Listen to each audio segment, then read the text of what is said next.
ॐ पूर्णमद पूर्णमिदं पूर्णात् पूर्णमुदच्यते पूर्णस्य पूर्णमादाय पूर्णमेवावशिष्यते।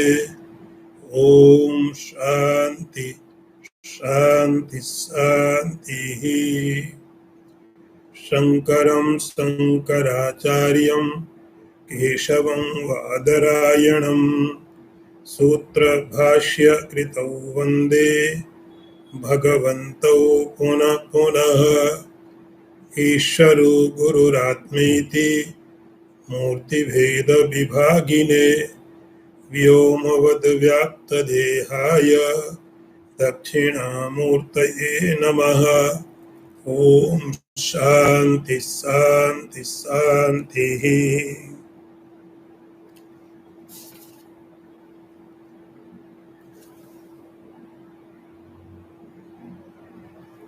अत्यंत वैराग्यवतः समाधि समाहितस्यैव दृढ़ प्रबोधा प्रबुद्ध तत्त्वस्य हि बंध मुक्ति मुक्तात्मनो नित्य सुखानुभूति।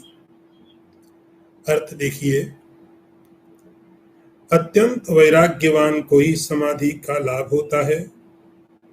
समाधिस्थ पुरुष को ही दृढ़ बोध होता है तथा सुदृढ़ बोधवान का ही संसार बंधन छूटता है, और जो संसार बंधन से छूट गया है उसी को नित्यानंद का अनुभव होता है।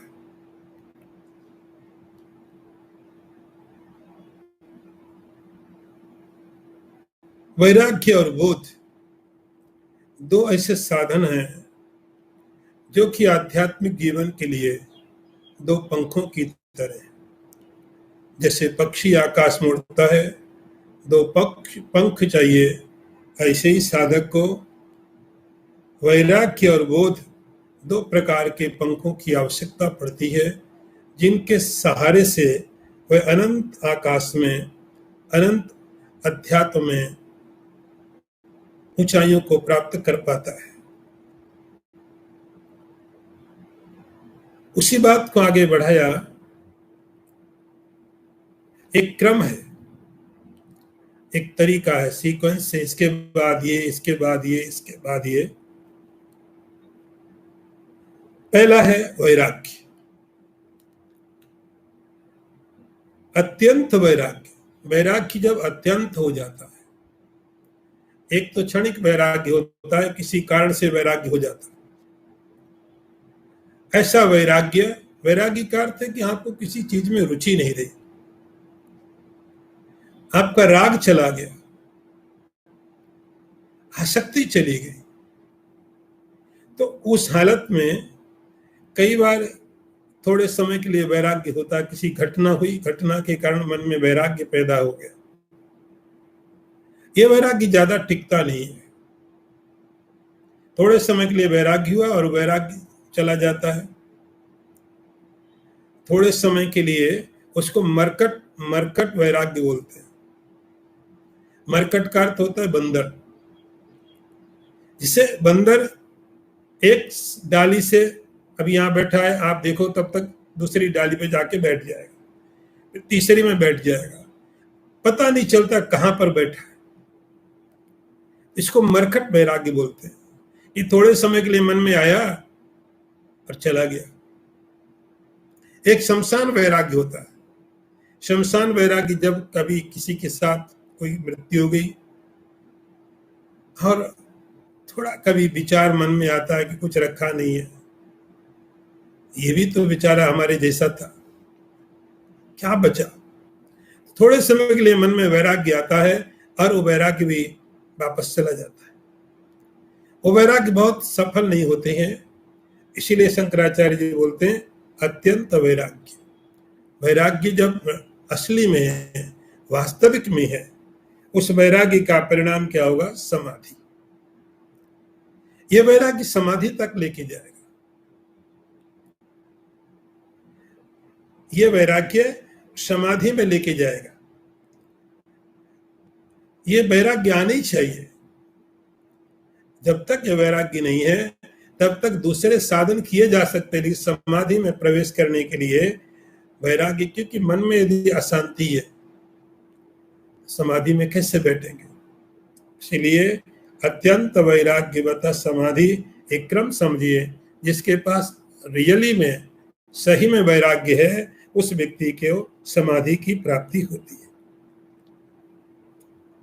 दूसरा स्टेप देखिए, समाहितस्यैव दृढ़ प्रबोध। और जो समाहित है, समाहित जो समाधि में शांत चित्त, भगवान ने इसको गीता में समचित्त बोला, क्षमा सुखेषु दुखेषु समचित्तत्वम् इष्टते। इस प्रकार क्षमा सर्वेषु भूतेषु पंडिता समदर्शिना।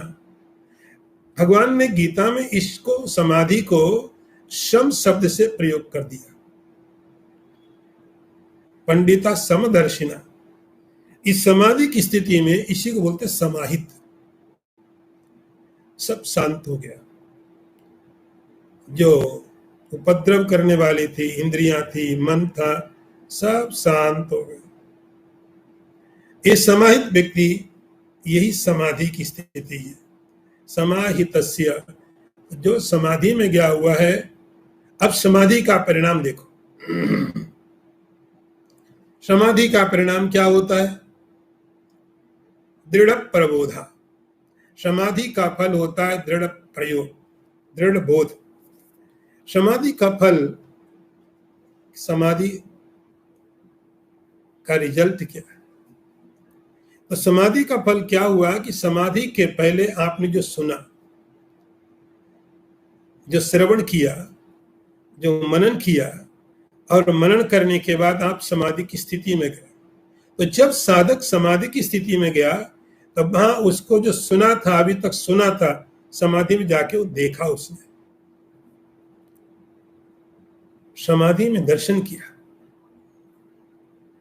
अभी दूसरों से सुना था, समाधि में जाके अपने आप देख लिया। तो जब उस तत्व को, उस रियलिटी को अपने आप देखा जाता है, उस दशा का नाम समाधि है। जब स्वयं अनुभव किया जाता है, उस दशा का नाम समाधि है।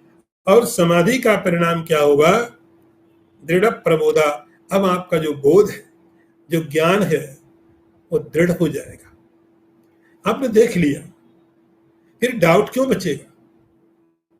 डाउट कब तक है? दूसरे ने कहा है, दूसरी जगह पढ़ा है। जब दूसरे से ज्ञान मिलता है, उस ज्ञान में संदेह पैदा हो सकता है। दूसरे ने बताया, सत्य भी हो सकता है, नहीं भी हो सकता है। आपका विश्वास बहुत है, आपने माना, ठीक है, लेकिन संदेह इतना जाएगा नहीं। समाहित व्यक्ति ने समाधि की स्थिति में अपने आप उसको देख लिया, तो समाहित होने का परिणाम हुआ दृढ़ प्रबोधा। अब उसका जो बोध है, जो ज्ञान है, जो गुरु से सुना था, शास्त्रों में पढ़ा था, उसमें संदेह थे, अब वो संदेह सब समाप्त हो गए। क्षीयन्ते चास्य कर्माणि तस्मिन् दृष्टि परावरे। आपने सुना ना पीछे में, भिद्यन्ते हृदय ग्रंथि छिद्यन्ते सर्व संशया क्षीयन्ते चास्य कर्माणि। अब जब खुद देख लिया आपने, तो आपको भरोसा रहता, मैंने अपनी आंखों से देखा, मेरी आंखें धोखा नहीं खा सकती। आपको अपनी आंखों पर इतना भरोसा है, मैंने अपनी आंखों से देखा है, तो आपको अपनी आंखों पर इतना विश्वास है, भरोसा है, मेरी आंखें धोखा नहीं खा सकती, मैंने देखा। संदेह का कोई कारण नहीं है। अब आपका जो ज्ञान है वो निसंदिग्ध है। लेकिन आपकी आंखों की जो शक्ति है, उससे भी कहीं ज्यादा शक्ति, कहीं ज्यादा पावरफुल आपका जो इनर इंस्ट्रूमेंट है, अंतःकरण है, मन है, उससे कहीं ज्यादा आप अपनी आंखों की शक्ति पर विश्वास करते हो, उससे भी कहीं ज्यादा पावरफुल, शक्तिशाली आपका मन है। वो और ज्यादा देखा करता है। लेकिन समाधि में तो आपने जिसका दर्शन किया, जो देखा है, वहां आपने इंद्रियों का उपयोग नहीं किया, मन का उपयोग नहीं किया, आपने खुद देखा। इसको बोलेंगे साक्षात अपरोक्ष। कोई मीडियम नहीं था, कोई कारण नहीं था, बीच में कुछ नहीं था। आपने बिना आंखें धोखा देते। एक आंख से आप आंखें खराब होती थी, एक के दो दिखने लगते। आंखों से स्पष्ट नहीं दिखता है। आंखें धोखा दे सकती हैं, मन भी धोखा दे सकता है, लेकिन जब आपने अपने आप डायरेक्ट देखा है तो सारे के सारे संदेह समाप्त हो जाएंगे। दृढ़ प्रबोधा, अब आपका जो ज्ञान है दृढ़ हो जाता है।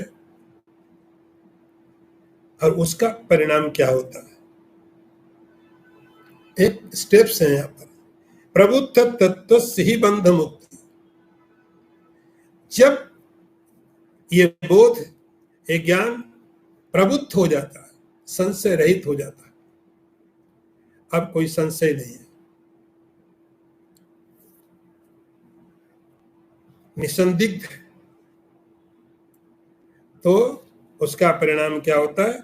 बंध मुक्ति। जो बंधन का एक भ्रम था, जो बंधन की एक स्थिति थी, मैं बंधन में हूं, मैं लिमिटेड हूं, मैं ये हूं, ये सब अज्ञान के द्वारा दिए गए सारी की सारी चीजें सब निवृत्त हो जाती है, ये सब चली जाएगी। अब जाके बंधन की निवृत्ति, इस दशा में, इस स्थिति में जाके अब बंधन की निवृत्ति हुई, बंध विमुक्ति। उसके बाद परिणाम क्या हुआ? मुक्तात्मनो नित्य सुखानुभूति। जो मुक्त है उसी को तो नित्य सुख की अनुभूति होगी। जो मुक्त है, जो बंधन में है, उस सुख का एहसास कर सकता, कल्पना कर सकता, मैं सुखी हूं, लेकिन सुखी हो कैसे सकता है जब तक मैं बंधन में हूं। मुक्तात्मनो नित्य सुखानुभूति, जो मुक्तात्मा है, बंधन से छूट गया, ऐसा जो मुक्त आत्मा है, वह मुक्त आत्मा निरंतर ही नित्य सुखानुभूति। अब टाइम उसके लिए कोई बंधन नहीं, बंधन है ही नहीं। शरीर का बंधन नहीं है, मन का बंधन नहीं है, समय का भी बंधन नहीं है। अब आप ध्यान रखें, समय का भी बंधन नहीं है, देश का बंधन नहीं है कि आप कहां सुखी होंगे, कहां सुखी नहीं होंगे, कब सुखी होंगे, ये कोई सीमाएं नहीं रहेगी। समस्त सीमाओं का नित्य सुखानुभूति, जहां पर भी, जब भी, कैसे भी, कोई कंडीशन, कोई स्थिति अब उसको दुखी नहीं कर सकती है। नित्य सुखानुभूति, वह नित्य ही सुख का अनुभव करता है, उसका सुख कभी नहीं जाता। ये नित्य सुख को प्राप्त करने का एक क्रम बताया। अगला मंत्र देखिए।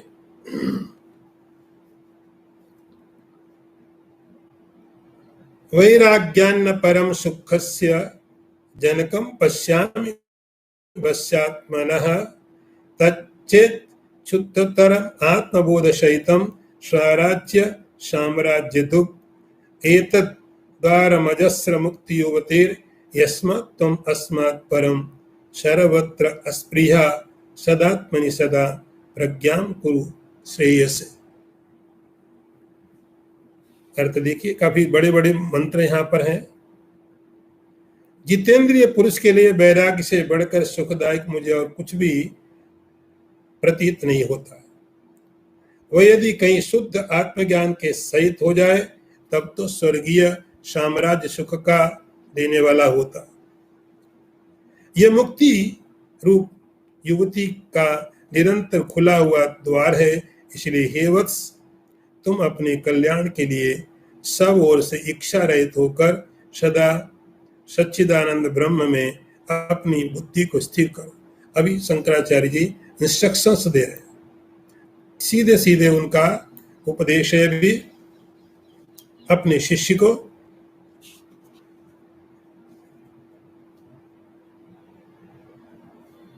साधन वैकल्पिक हो सकते हैं क्या? यदि ये नहीं किया तो इसकी जगह कुछ और बता दो, ये साधन नहीं किया तो इसकी जगह हम क्या कर सकते हैं? तो क्या वैराग्य का भी कोई विकल्प है? आपको मंत्र जाप दिया, आपने बोला ये मंत्र बहुत लंबा है, बहुत कठिन है, हल्का वाला बता दो, सरल वाला कह दो। ये कठिन मंत्र मुझसे बोला नहीं जाता है तो उसकी जगह सरल मंत्र ले लो। ये मंत्र उच्चारण नहीं होता है तो दूसरा ले लो। क्या वैराग्य का भी कोई ऐसा ऑप्शन है, कोई विकल्प है कि वैराग्य नहीं हो रहा मुझे, चलो इसकी जगह कुछ और बता दो? आसक्ति जा नहीं रही है।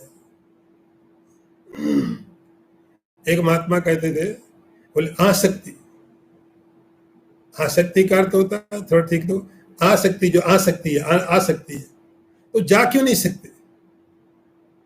यदि आसक्ति है तो जा भी सकती, तुम थोड़ी कोशिश तो करो। आसक्ति, अटैचमेंट, इसका कोई वैराग्य का कोई भी विकल्प नहीं है कि वैराग्य नहीं तो चलो मैं कुछ इसकी जगह दूसरा साधन दे दो। शंकराचार्य जी बोलते हैं, वैराग्य न परम सुखस्य जनकम पश्यामि वश्यात्मना। वश्यात्मना, जिन्होंने अपनी इंद्रियों को अपने बस में किया हुआ है, इंद्रियां जिसके कंट्रोल में चलती है, जो आदेश देता है राजा की तरह, तभी आंख देखती है। ध्यान रहे, आंख तो देखेगी, आंख का काम जाने का है लेकिन देखेगी नहीं। जितेंद्रिय का, जिसने इंद्रियों को जीता, और एक सामान्य व्यक्ति का फर्क कुल इतना होगा, इंद्रिय तो आंख खुली रहेगी तो सबकी देखेगी। ऐसा नहीं कि जितेंद्रिय व्यक्ति जो है, इंद्रियों को जिसने जीत लिया है, उसकी आंखें देखेंगे ही नहीं, आंखें देखेंगी। आंखों का काम प्रकाश डालना है, लेकिन उस प्रकाश में आप क्या देख रहे हो? आंखों का काम है प्रकाशित करना पदार्थों को। उन प्रकाशित पदार्थों में से आप किसको देख रहे हो? दृष्टा आप हो, आंख नहीं।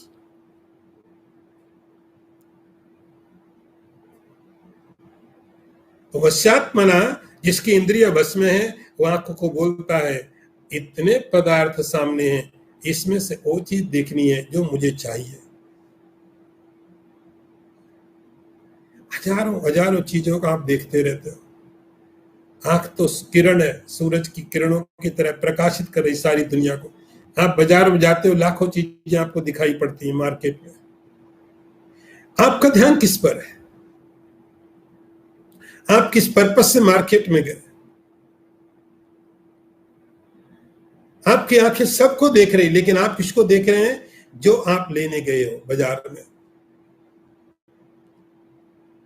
बोले ठीक है, होने दो होने दो, मुझे कोई फर्क नहीं पड़ता, मेरा मतलब है कि मुझे ये चीज चाहिए, बस मैं उसी शॉप में जाऊंगा।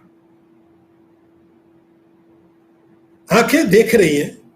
आप सुपर मार्केट में गए, हजारों हजारों चीजें भरी पड़ी है, आंखें को सबको प्रकाशित कर रही हैं, लेकिन आपका अट्रैक्ट कौन कर रहा है? जो आपको लेना है,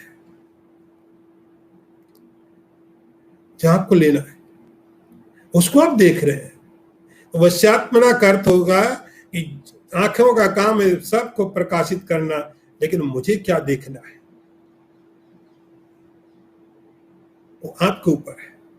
आप आदेश देते हो कानों को, वही कान सुनता है, कान में आवाजें बहुत आएंगी, लेकिन वो सब की सब डिस्कार्ड हो जाएंगी, रजिस्टर्ड नहीं की जाएगी।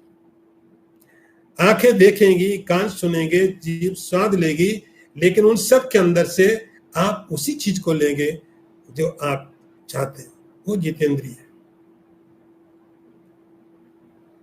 शंकराचार्य बोलते हैं, वैराग्यवान से, वैराग्य से बढ़कर के और कोई साधन ऐसा नहीं जो आपको सुखी करे। हमने सुख की परिभाषाएं बना रखी है अलग से। ये चीज मिलेगी तो सुखी हो जाएंगे, ये होगा तो सुखी हो जाएंगे, ये होगा तो सुखी हो जाएंगे। हमारी अपनी परिभाषाएं हैं, कोशिशें हमारी। सुख नहीं है। एक परिभाषा फेल होती है, हम दूसरी बना लेते हैं। अच्छा, इस चीज से सुख नहीं मिला, उसको मिलेगी तो जरूर सुखी हो जाऊंगा। इससे आनंद नहीं आया, को सोचा था मिलेगा, नहीं आया, शायद वो मिलेगा तो हो जाएगा। हम अपनी परिभाषाएं आगे आगे बढ़ाते रहते हैं। शंकराचार्य बोलते हैं, वैराग्य से बड़ा सुख को उत्पन्न करने वाला और कोई साधन नहीं। वैराग्यवान व्यक्ति, साधन कम है ज्यादा है, दोनों अवस्थाओं में सुखी रह सकता है। क्योंकि सुख उसके साधनों में नहीं, उसके वैराग्य में है। उसके वैराग्य के कारण सुखी है, साधनों के कारण सुखी और दुखी नहीं है। और यदि तच्चेत शुद्धतर आत्मबोध सहितम, अब कहावत कहते हैं ना, सोने पे सुहागा। यदि सोना भी हो और साथ में उसमें बढ़िया स्मेल भी हो, स्मेल अच्छी गंध आती हो, सोना है अच्छा लगता है, लेकिन कोई गंध नहीं उसमें, कोई स्मेल नहीं है। यदि सोने के अंदर कोई स्मेल हो जाए बढ़िया सी, तो सोना भी है और सुगंध भी है। वैराग्य के साथ में आत्मबोध सहितम, आत्मबोध जुड़ जाए। कि वैराग्य का कुल इतना काम है कि आपको संसार से डिटेक्ट कर देगा। आपको संसार से डिटैच किया, संसार से हटा दिया, संसार के प्रति अब आकर्षण नहीं है। वैराग्य का इतना मतलब। लेकिन ये संसार से आप डिटैच हो गए, वैराग्य का काम हो गया। इस वैराग्य के साथ में तच्चेत शुद्धतर आत्मबोध सहितम, इसके साथ में शुद्ध आत्मबोध हो जाए। आत्मा का बोध, जैसा हम पहले भी कह चुके, अशुद्ध आत्मा का बोध हमेशा रहता है। शुद्ध आत्मा बोध, जैसा आत्मा है वैसी समझ भी आ जाए, वैसा जैसी आत्मा है, जो आत्मा का स्वरूप है वैसा समझ है। तो देखिए, वैराग्य हुआ और वैराग्य के साथ में जो पीछे पड़ा दृढ़ प्रबोधा, आत्मा का बोध हो गया। उसका फल तो देखो, उसका फल क्या होता है? स्वराज्य साम्राज्य दुख। उसका जो स्वराज्य साम्राज्य, ऐसा जो बोध है, ऐसा जो वैराग्य है, जिस वैराग्य के साथ आत्मबोध भी मिल गया है, ये तो आत्मबोध वाला वैराग्य आपको स्वर्गीय साम्राज्य का सुख प्रदान करने वाला होता है। वैराग्य होने से धरती में सुख की प्राप्ति होगी। हम सोचते हैं राग होने से सुख की प्राप्ति होती है, पता नहीं कौन सही है। आप सही हो या ये जिन्होंने अनुभव किया है जीवन में वो लोग सही है। वो कहते हैं राग होने से नहीं, वैराग्य होने से। वैराग्य होने से संसार में आप सुखी हो सकते हो, और यदि वैराग्य के साथ आत्मबोध है, तब आपका जो साम्राज्य है सुख का, आपका सुख का साम्राज्य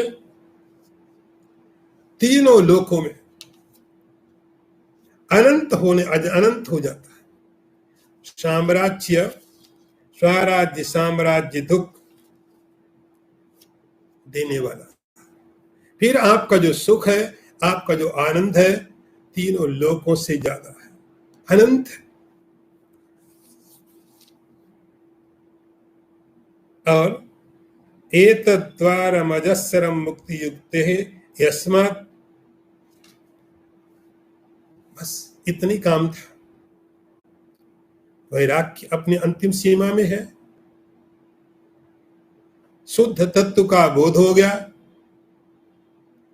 उसके बाद जो मुक्ति का, मोक्ष का दरवाजा है, अब आप उसके अधिकारी हो गए,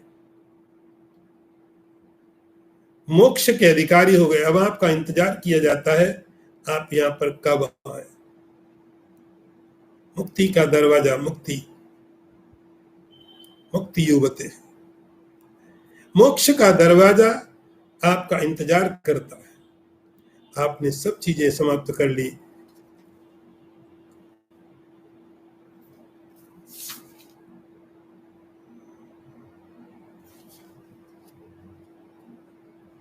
शंकराचार्य जी बोलते हैं, इसलिए सर्वत्रास्प्रिया सदात्मनि सदा प्रज्ञाम कुरु श्रेयसे। शिष्य को कहते हैं कि तुम अपने कल्याण के लिए, आत्म कल्याण के लिए, आत्म कल्याण करने के लिए समस्त जगह से इच्छा रहित होकर जीने में ऊपर तौर में कोई फर्क नहीं आने वाला। आप विवेक चूड़ामणि पढ़ोगे, जब इस लेवल के थॉट आप सुनते हो तो आपको लगता है कि कैसे मैच करें। मैं समझता हूं अध्यात्म इससे ज्यादा संसार में मैच और कुछ हो नहीं सकता है। आप यदि कुछ रिचुअल करते हैं तब थोड़े आप डिफरेंट होते हैं संसार में, लेकिन आपको ये तो ऊपर से कुछ भी चेंज नहीं हो रहा है, ऊपर से कुछ भी चेंज नहीं हो रहा है। जैसे सब रहते हैं आप वैसे हो, अंदर से आप वैसे हो जैसा कोई भी नहीं है। ऊपर से आप में उसमें कोई फर्क नहीं है, लेकिन अंदर से इस साधक की स्थिति है। शंकराचार्य बोलते हैं, अस्मात् परम सर्वत्र अस्प्रिया। अस्प्रिया माने कोई अटैचमेंट नहीं है, सर्वत्र कोई कंडीशन नहीं, आपको यहां जाना वहां नहीं जाना, ये करना, ऐसा कुछ नहीं है। सर्वत्र सब आपके लिए खुला हुआ है आपको। लेकिन सर्वत्र सभी जगह रहना कैसे? आपके अंदर की स्थिति का परिवर्तन है, बाहर का नहीं। बाहर का कोई परिवर्तन की जरूरत नहीं, हो भी नहीं सकता है। एक कहाँ है, जाने वाला कौन है, देखने वाला कौन है, फर्क उसका पड़ गया, दिखने वाले का फर्क नहीं पड़ा। दिखने वाला जो पदार्थ है वो वैसा ही रहेगा, लेकिन देखने वाला पूरी तरह बदल गया है, दृष्टा पूरी तरह बदल गया है। सर्वत्र अस्प्रिया, सब देख रहा है, लेकिन कहीं पर वो आसक्त नहीं है, कहीं पर किसी तरह आसक्त नहीं है, सबको समान देख, अस्प्रिया, कोई इच्छा नहीं है। सामने में कुछ भी होता है, सदात्मनि सदा प्रज्ञाम कुरु श्रेयसे। शंकराचार्य बोलते हैं, श्रेय चाहने वाले हमेशा अपने मन को, अपने चित्त को आत्मा के साथ में लगा के रखो, अपने साथ में लगा के रखो। अब अगला मंत्र देखिए,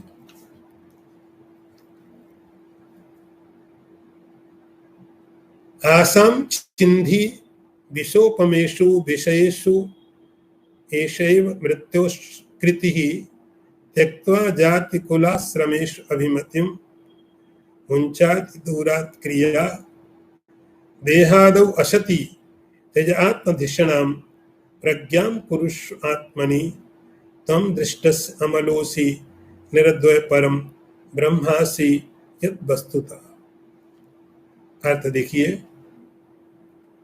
विष के समान विषम विषयों की आशा को छोड़ दो, क्योंकि यह मृत्यु का मार्ग है। जाति, कुल, आश्रम आदि का अभिमान छोड़कर दूर से ही कर्मों को नमस्कार कर दो। देह आदि असत पदार्थों में आत्म बुद्धि को छोड़ो और आत्मा में अहम बुद्धि करो, क्योंकि तुम तो वास्तव में इन सब के दृष्टा, मल तथा द्वैत से रहित पर ब्रह्म हो। जो पर ब्रह्म है वही तुम हो। ब्रह्मासि यद वस्तुतः। सीधे सीधे उपदेश हैं, डायरेक्ट उपदेश शंकराचार्य शिष्य को देते हैं। त्वम ब्रह्मासि, तुम ब्रह्म हो। लेकिन कैसे? आसाम छिंदी विष उपमेषु विषयेषु। इसलिए मैं बार बार एक चीज की तरफ आपका ध्यान लेकर जाने की कोशिश करता हूं। आसाम छिंदी, आशा, डिजायर, इच्छा, इसको समाप्त करना है। आशा नाम नदी मनोरथ जला। विषयों के साथ जो पदार्थ हैं वो पदार्थ जैसे हैं वैसे ही रहेंगे। आत्मा जैसा है वैसे ही रहेगा। करना क्या है? लिमिटेड होने के कारण, सीमित होने के कारण, अज्ञान के कारण जो एक आशा पैदा हो गई, इच्छा, आशा, इच्छा पैदा किधर हुई? विशेष उपमेषु विषयेषु।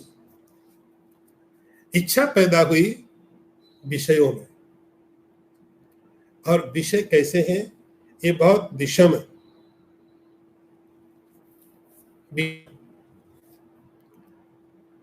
पता नहीं चलता है ये विषय कैसे कैसे होते हैं, आपके चित्त पर कैसा प्रभाव डालते हैं। वही रह करके हजारों माइल दूर विषम कोई पदार्थ आपके चित्त पर कैसे प्रभाव डाल देता है। आप हजारों मील दूर बैठे, लेकिन कोई विषय आपके चित्त पर प्रभाव क्यों डालता है? आपकी आशा वहां पर है, कुछ आशा है।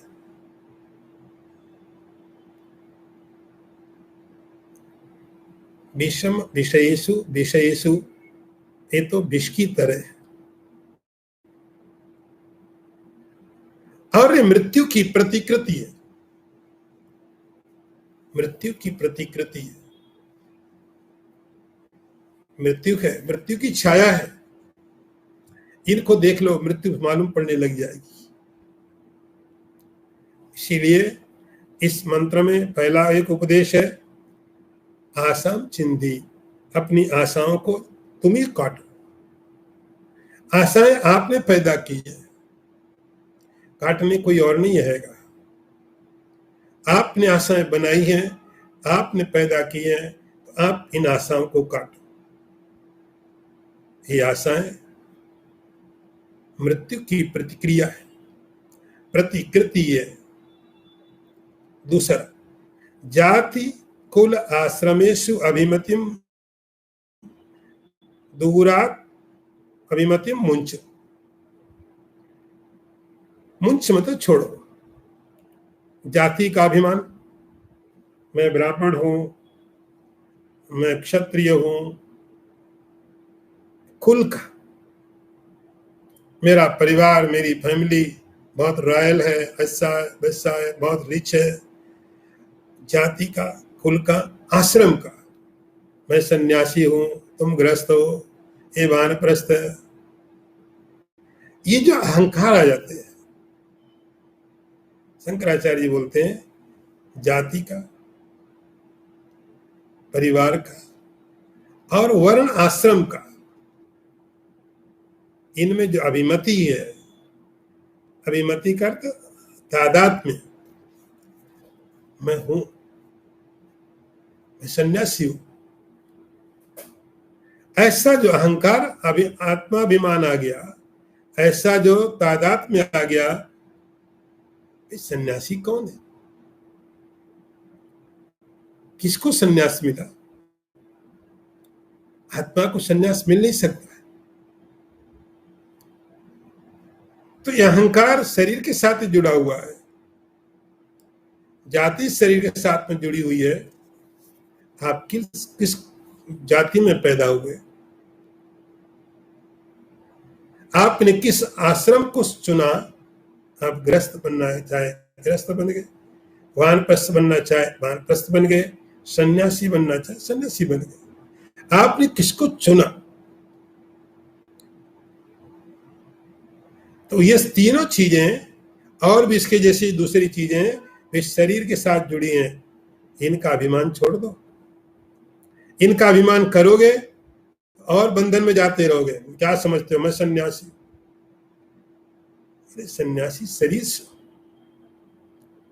मन की स्थिति की बात कर रहे हैं। तो ये अभिमान शंकराचार्य बोलते छोड़ दो। अति दूरात क्रिया, और त्यक्त्वा जाति कुल आश्रमेश अभिमतिम, जाति कुल आश्रम में अभिमति को छोड़ करके मुंचाति दूरात क्रिया, जो क्रिया है, एक्टिविटी, एक्शन, कर्म, उनको दूर से छोड़ दो। हाथ नहीं लगाना। कौन से कर्म? जो कर्म आसक्ति के कारण, फल उत्पन्न करने के कारण हो रहे हो, देहाभिमान के कारण हो रहे हो, कर्म होने दो। आप नहीं कर रहे हो,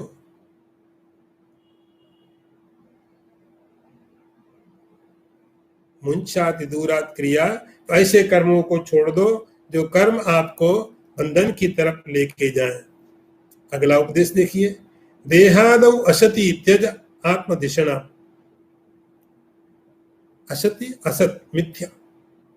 मिथ्या जो शरीर आदि है, शरीर, प्राण, मन, बुद्धि, इनमें जो आत्मभाव है, आत्मभाव, मैं शरीर हूं, मैं मन हूं, मैं बुद्धि हूं, मैं इंद्रिय हूं, मैं प्राण हूं, ऐसे जो भाव हैं असत पदार्थों में जो आप है नहीं, उनको, इस बुद्धि को छोड़ दो, इस भाव को छोड़ दो। जो है बार बार आपको बार बार आता रहेगा। आपको बार बार इस भाव को हटा करके और इसकी जगह आपको दूसरा विचार लाना पड़ेगा। और विचार क्या है? प्रज्ञाम पुरुष आत्मनि। आत्मा में अहम भाव करो। चुप हो तो शरीर के अंदर से अहम भाव हटाओ, शरीर के अंदर से आत्मबुद्धि हटाओ, मन के अंदर से, प्राणों के अंदर से, और आत्म बुद्धि यहां से हटा के जो आप आत्मा हो वहां स्थापित करो। तो अहम का अर्थ बदल जाएगा, आई का मीनिंग बदल जाएगा। अभी आपका अहम का अर्थ कुछ और होगा, लेकिन आपको अहम का अर्थ बदलना है।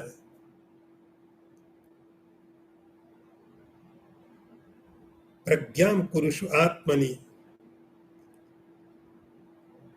अब इतने काम करने के लिए बोला, दृष्टा अस्य अमलोसी। ये तुम दृष्टा हो सबके, तुम्हारा कोई दृष्टा नहीं है। तुम अमल हो, कोई मल नहीं हो सकता है। कोई पाप तुम्हें, कोई पुण्य, कोई कर्म, कोई अनात्मा, कोई असत तुम्हें छू नहीं सकता है। निर्द्वयम, तुम निर्द्वय हो, अकेले हो, द्वैत से रहित हो। परम ब्रह्मासी, और तुम परम ब्रह्म हो। यत वस्तुता, वास्तव में तुम वही हो। ये उपदेश, ये बात केवल वेदांत कह सकता है। केवल वेदांत ही इस हाइट तक, इस ऊंचाई तक बात कर सकता है। इस वास्तविकता को केवल वेदांत ही प्रकाशित करता है। बाकी तो चीजें लोग सीमित रख देते हैं। स्वर्ग में जाओगे तुमको ये मिलेगा, लेकिन राजा कोई और होगा। ब्रह्मलोक में जाओगे तो वहां तुम ये सब चीजें मिलेगी, लेकिन तुम वहां मालिक नहीं हो।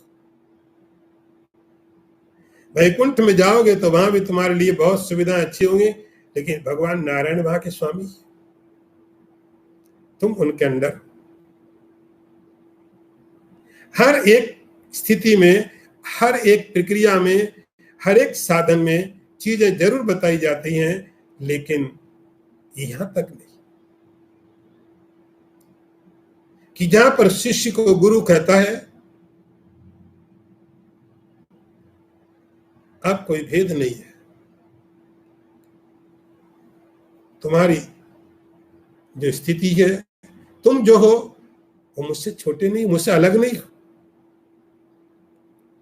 या कोई ईश्वर और ईश्वर का भक्त नहीं रह गया अभी। यह बात केवल इस ऊंचाई तक, इस सत्यता को केवल वेदांत ही उद्घाटित करता है, बाकी सब जगह भेद रहता है। और जब भेद है, आप कितना भी साधना करोगे तो आपके ऊपर कोई ईश्वर कोई रहेगा, आप अंतिम नहीं हो, आप सेकंड हो, थर्ड हो सकते हो, फोर्थ हो सकते हो, लेकिन आप पहले नहीं हो। यहां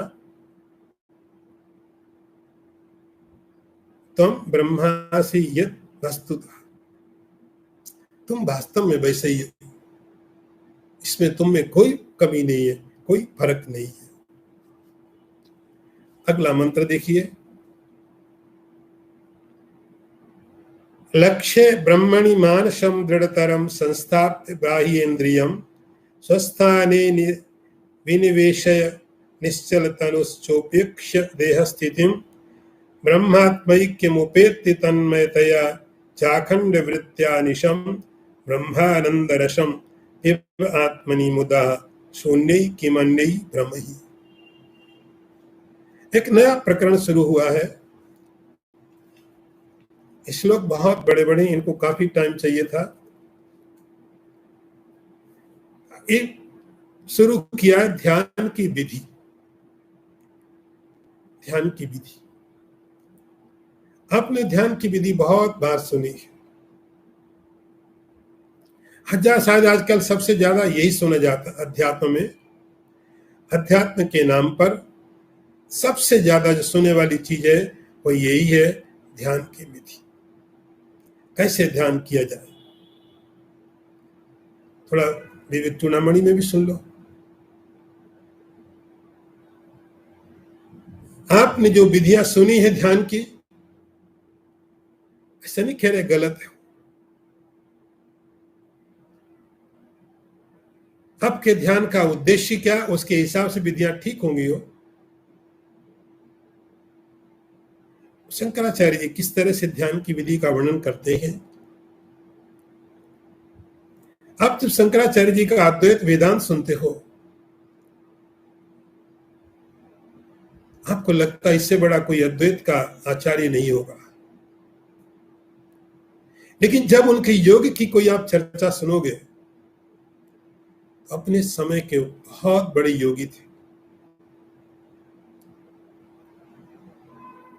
सारी की सारी योग की विद्या के आचार्य थे, योग की सिद्धियां उनके पास थी, आकाश में उड़ सकते थे। मंडन मिश्र के घर में गए, आकाश में उड़ करके गए, किसी राजा के शरीर में प्रवेश करके बरसों रहे, शरीर दूसरा, अपना शरीर रख दिया समाधि में, राजा के शरीर में प्रवेश किया बहुत समय के लिए। और बहुत से जो डिवाइन पावर्स हैं उनके पास सब थे, लेकिन कभी उन्होंने अपने लिए उपयोग नहीं किया, भिक्षा मांगते थे, अपने लिए नहीं। ग्रेट योगी, बहुत बड़े योगी, योग की सारी कलाएं, सारी विद्याएं उनके पास। ये योग पका हुआ है, जहां पर अभी पीछे पड़ा वैराग्य हो, आत्मबोध हो साथ में, ऐसे योग हो और आत्मबोध हो, इससे ज्यादा अच्छा योग नहीं हो सकता। योग के साथ आत्मबोध, अंधा योग नहीं, आंखें खुली हुई। शंकराचार्य जी का जो ध्यान की विधि है बताई है, थोड़े समय आप इस पर देखिए। सबसे पहली बात, वो तो आपने सबने खूब सुना है, इस शरीर को आप शांति से बैठा दो। ये तो कंडीशन है कि शुरू आप करने जाएंगे तो आप दौड़ते दौड़ते आप मार्केट में आप कहीं पर ध्यान नहीं कर सकते। गीता में भगवान कहेंगे शुचौ देशे प्रतिष्ठाप्य, अच्छी जगह आप देखो, पवित्र जगह देखो। जगह का प्रभाव अभी आपके चित्त पर पड़ेगा। हमारा चित्त अभी सब चीजों को इकट्ठा कर लेता जो भी आसपास होती है।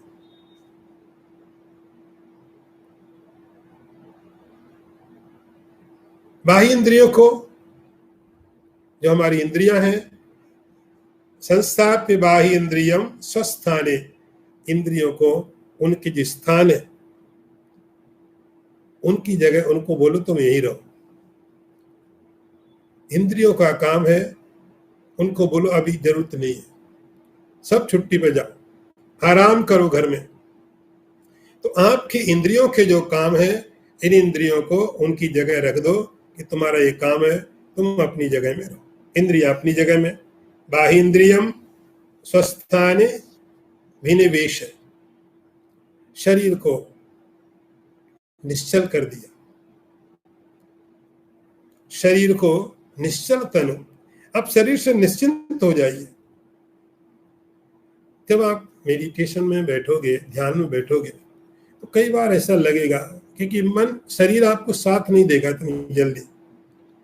आपको लगेगा अरे पाँव में कुछ चल रहा है, चींटी है, आप जाके देखो तो कुछ नहीं। ये सब मन के, बॉडी के रिएक्शन है। आप बैठे, लगता है सिर के ऊपर कुछ चल रहा है, वो तो मुझे मालूम पड़ेगा ना, आपको थोड़ी बात मालूम पड़ेगा। लेकिन मुझे लगेगा कुछ चल रहा है तो देखूंगा कुछ नहीं है। शरीर में कहीं पर ऐसा लगेगा कि कोई जीव चल रहा है, कोई चींटी है, और छोटा मोटा कुछ हो सकता है, उसको हटाना जरूरी है। आपका ध्यान भंग होगा, आप हटाने जाएंगे कुछ नहीं वहां पर। लेकिन आपकी जो कंटिन्यूटी थी वो टूट गई। इतनी पर्पस था। निश्चल तनु, शरीर पर अब ध्यान मत, शरीर को शांत रख दिया, शरीर को शांत परमात्मा पर छोड़ दो। थोड़े समय के लिए, कम से कम ध्यान जब आप कर रहे हैं, मेडिटेशन करते हैं, आधा एक घंटा जो भी है, उतने समय के लिए शरीर परमात्मा पर छोड़ो कि तुम्हें जैसे रखना वैसे रखो। हमने 23 घंटा संभाला, 1 घंटा परमात्मा को बोलो तुम जैसे संभाल लो, शायद तुमसे अच्छा संभालेगा। भरोसा कर लो। शरीर के साथ कुछ भी हो, मेरी नहीं, ईश्वर की जिम्मेदारी। 1 घंटा आप मेडिटेशन में जाते हैं, इस 1 घंटे में जो कुछ शरीर के साथ होता है वो मेरी जिम्मेदारी है ही नहीं, ईश्वर की जिम्मेदारी है। वैसे तो हमेशा ईश्वर की ही जिम्मेदारी है, लेकिन कम से कम आप 1 घंटा तो भरोसा करके रख सकते हो। 1 घंटा आप भरोसा करके ईश्वर को दे दो, शरीर तुम संभालो, निश्चल तनु, शरीर से निश्चिंत हो जाओ। स्थापित कर दिया शरीर को,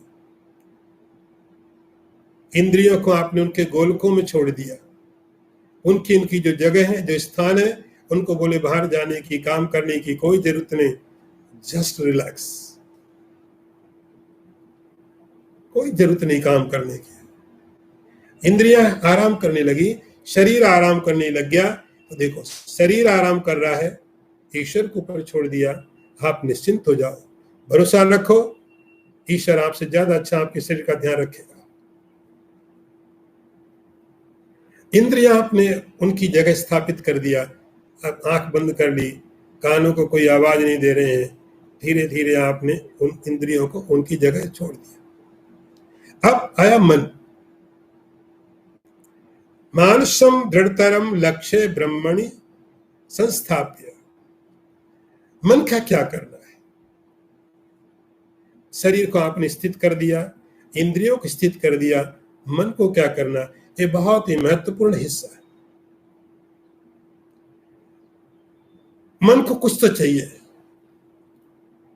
कुछ ऐसी स्थिति होनी चाहिए मन को जिसमें मन लगे। आंखों को आप बंद कर सकते हो, कानों को बंद कर सकते हो, नाक मुंह बंद कर सकते हो, लेकिन मन के लिए कैसे बंद करोगे? आप कई तरह के प्राणायाम करते हो, आंख मुंह नाक मुंह सब बंद कर लेते हैं, ठीक है, ये किए जा सकते, लेकिन मन को कैसे बंद करोगे? लक्ष्य ब्रह्मणि मानसम दृढ़तरम संस्थाप्य, मन को अब उस ब्रह्मणि ब्रह्म में स्थापित कर दो। तो आपका लक्ष्य इस मेडिटेशन में, इस ध्यान में एडवांस चाहिए, एडवांस स्थिति है। इस स्थिति में उस साधक का जो मन है उसका टारगेट क्या है, उसका लक्ष्य क्या है? उसका लक्ष्य कोई ऑब्जेक्ट नहीं, कोई पदार्थ नहीं, उसका विषय जिस पर उसे सोचना है किसी पदार्थ पर नहीं सोचना है, किस पर? ब्रह्म पर। अब अलग नाम दे सकते, आत्मा पर, ईश्वर पर, भगवान पर, आप कुछ भी बोलो। शंकराचार्य जी ने सब नाम हटा दिए, ब्रह्मणी कर दिया। आपके ऊपर इच्छा आपकी है, उस ब्रह्म को आप कैसे ट्रांसलेट करते हो, उस ब्रह्म शब्द को कैसे समझते हो। लेकिन एक बात पक्की समझ के रखना, पदार्थ तो नहीं, चैतन्य, कॉन्शियसनेस।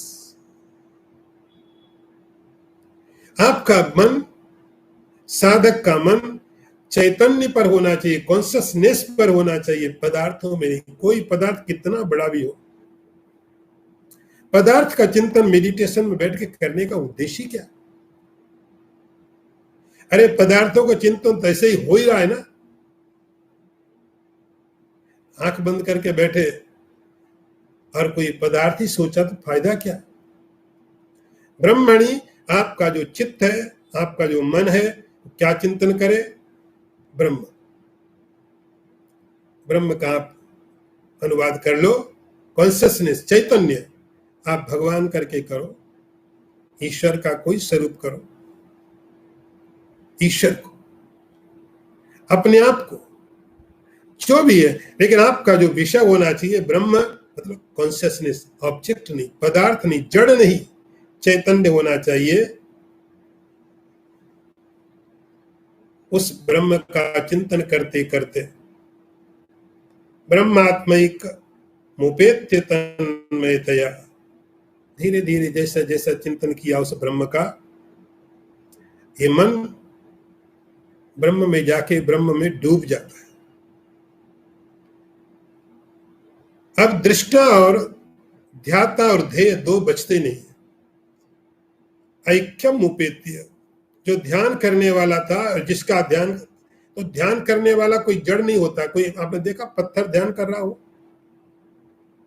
आपने देखा कि आपका चेयर जो है, आपकी कुर्सी, फर्नीचर ध्यान कर रहा है, आपका टीवी ध्यान कर रहा है, आपकी बिल्डिंग ध्यान कर रही है। अरे ध्यान तो चैतन्य करेगा, चैतन्य कॉन्शियसनेस ही कर सकता है, जड़ पदार्थ ध्यान नहीं कर सकते। तो ध्यान करने वाला भी चैतन्य है और जिसका ध्यान किया जा रहा वो भी चैतन्य है। ऐकत्वम तन्मयतया, फिर उन दोनों के अंदर में एक हो जाएगा। ध्याता भी चैतन्य, ध्यान जिसका किया जाए वो भी चैतन्य, दोनों चैतन्य एक हो गए। अब दो बचे नहीं। उसके बाद चाखंड वृत्त्यानिशम, ये जो वृत्ति है, ये जो विचार है, उस ध्यान की प्रक्रिया से बाहर निकलने के बाद में भी चालू रहेगा। उस बाहर से निकलने के बाद जब आप उठ गए, उठने के बाद वो जो ध्यान, वो जो आपको मिला है एकता, उठने के बाद में भी वैसे ही रहेगा। ब्रह्मानंद रसम पिब, शिष्य को गुरु कहते हैं, ब्रह्मानंद रस का पान करो। यह आनंद हमेशा तुम्हारे साथ जागृत में भी, स्वप्न में भी, सुषुप्ति में भी तुम्हारे साथ है। शून्य किमन्य भ्रमई, अरे दूसरी सब चीजों में क्या रखा है, ये सब व्यर्थ है, इनका कोई मूल्य नहीं है। ओम पूर्णमदः पूर्णमिदं पूर्णात् पूर्णमुदच्यते पूर्णस्य पूर्णमादाय पूर्णमेवावशिष्यते। ओम शांति शांति शांति। शंकरं शंकराचार्यं केशवं वादरायणं सूत्र भाष्य कृतौ वंदे भगवन्तौ पुनः पुनः। ईश्वरो गुरुरात्मेति मूर्तिभेद विभागिने व्योमवद व्याप्तदेहाय दक्षिणामूर्तये नमः। ओम शांति शांति शांति।